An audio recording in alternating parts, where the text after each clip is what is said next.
It is planting week. So this week we are taking the time in between our school studies to get all of the rest of our plants and our seeds in so that we can go ahead and get a jump on this garden. We are finishing getting in our tomato plants. We are planting squash, zucchini, cucumbers, zinnias, okra, and beans this week as well. And we're just sort of getting everything in. The weather has finally sort of evened out a little bit. It's after Good Friday, which is my rule for planting, and we're just going to make this happen. Welcome to our homestead. We're so glad you're here. We live about half a mile outside the city limits in Middle Georgia, and we're choosing to do things a little bit differently with our family. My name's Rhiannon, and this is my wonderful husband, Tracy. We're working around our house doing things like gardening, canning, and homeschooling our two sons, Logan and Kevin. We're also raising chickens, growing our own food, preserving it, and doing all the things that we can to be independent. So these two rows were cabbage, and I went ahead and thinned out some of the ones that just looked really terrible, and I transplanted everything in this row so it can stay covered. And then Kevin helped me plant our jalapeno pepper plants. I just got plants this year. I tried to save my banana pepper seeds from last year because we had such a good year and they just would not sprout. So I'm not going to stress about it. I just grabbed some plants and we're done with it. Here we have calendula and feverfew. This is doing good. We planted this a few weeks ago and it's really starting to bloom now, or take off, not bloom yet, but take off. And then back here we have all of our Roma tomatoes, our paste tomatoes, and Kevin has been helping me go through, and we're planting bush bean seeds in between each of our tomato plants. Beans and tomatoes are a great companion plant in my opinion, because tomatoes take nitrogen, beans add nitrogen. They just do really well together early on. Now, once these tomatoes actually start to put fruit on, the beans will have petered out. I will not replant them because in order to keep the tomatoes from splitting, I can't overwater them. So I won't be able to put beans there because beans take a lot of water, especially in our hotter summer months.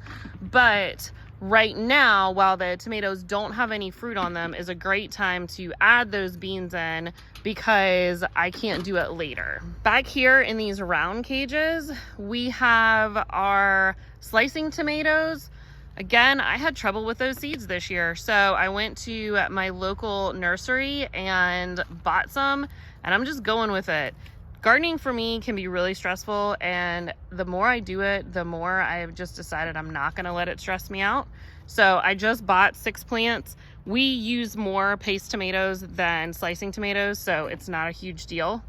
Here we had some sunflowers that sprouted in an inconvenient place, so these actually got transplanted, and then we planted zucchini here, and then on these back 2 rows here and then up there, Kevin just helped me. We planted our yellow squash.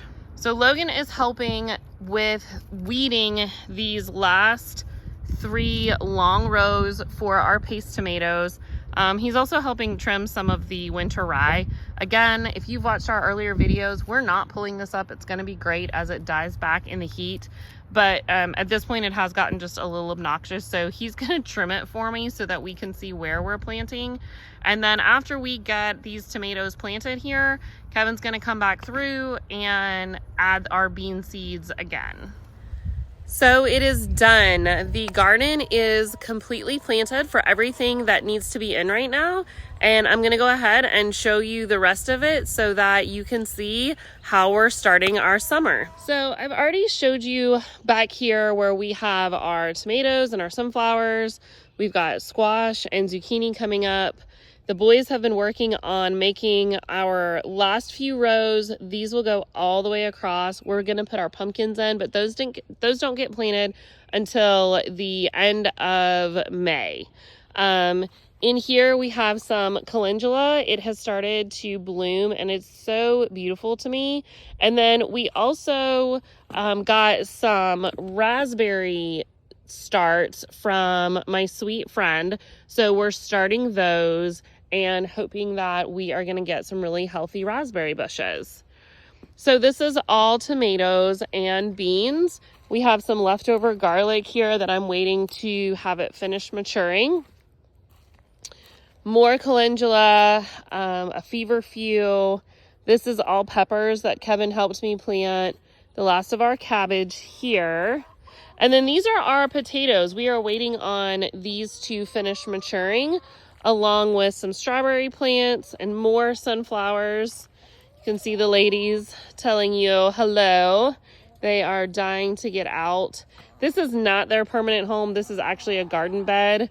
But because the company actually sent us too many meat birds, we had to kind of readjust and make a temporary shelter for them so that we could have them someplace until we're able to butcher our meat birds in a few weeks.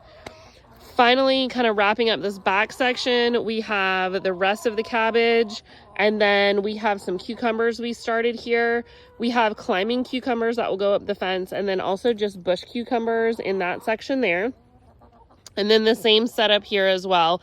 Climbing cucumbers will go here, and they are also planted here. And then I have bush cucumbers down the center.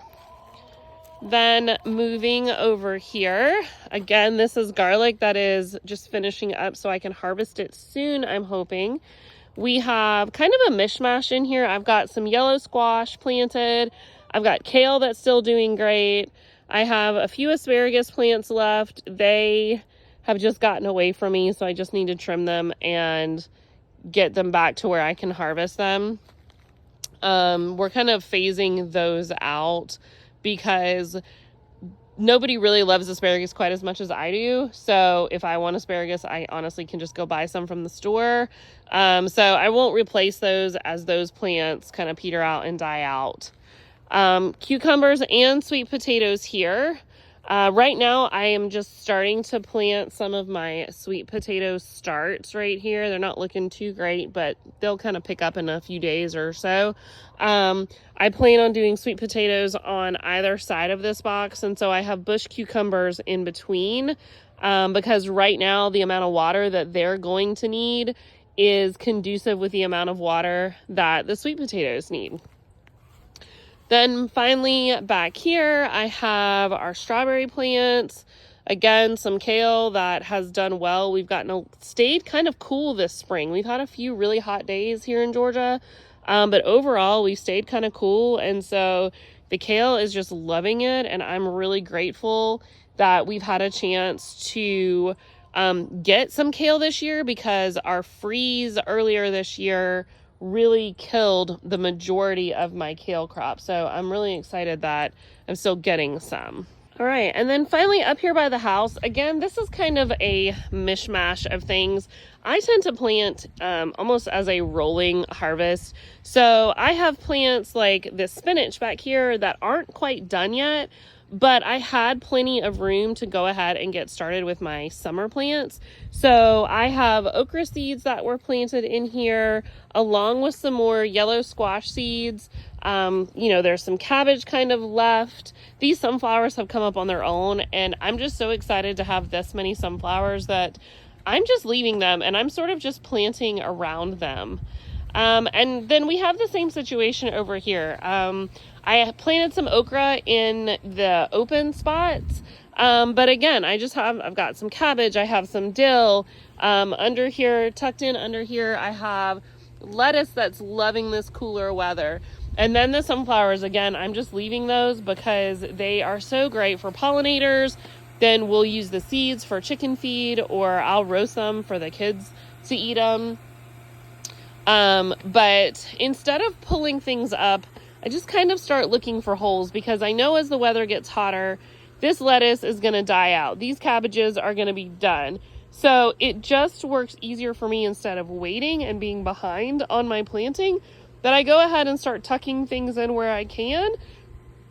And then when plants are done, I just cut them down at the base and, you know, we move on.